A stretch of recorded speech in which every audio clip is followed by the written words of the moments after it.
புயலாக வலுப்பெற்றதுக்கு பின்னர் அதனுடைய நகரும் திசையில் மாற்றம் ஏற்பட்டு வடமேற்கு திசையில் நகரும் எனவும், அதனைத் தொடர்ந்து 28ஆம் தேதி காலையில தீவிர புயலாக வலுப்பெற்று வடமேற்கு திசையில் நகரும் எனவும் வானிலை ஆய்வு தெரிவித்திருக்கிறாங்க.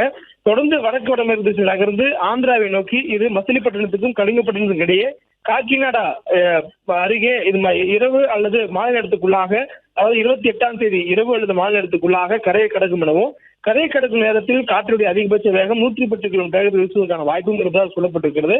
தமிழ்நாட்டிற்கு இதனால் மழைக்கான வாய்ப்பு என்பது இதனுடைய வெளிப்புற சுற்றுகளில் உருவாகக்கூடிய மழை மேக கூட்டங்கள், குறிப்பாக இப்போது தென்மேற்கு வங்கடல் பகுதிக்கு வந்திருக்கிறது. இதனுடைய நகர்வு தொடர்ந்து மேற்கு வடமேற்கு திசையில் இருக்கும் என சொல்லப்பட்டிருக்கிறது. ஆழ்ந்த காற்று தாழ்வு மண்டலமாக இருக்கக்கூடிய நேரத்திலேயே இதனால் மழை உருவாக்கக்கூடிய திறன் கொண்டிருக்கக்கூடிய மேகங்களை உருவாக்கி நமக்கு, அதாவது தமிழ்நாட்டில் வடகடலோர மாவட்டங்கள், சென்னை உள்ளிட்ட மாவட்டங்களுக்கு கொடுக்கும் என்பதனால் இன்று இரவிலிருந்து மழை வரும் என்று எதிர்பார்க்கப்படுவதாக வானிலை ஆய்வு தெரிவித்திருக்கிறாங்க.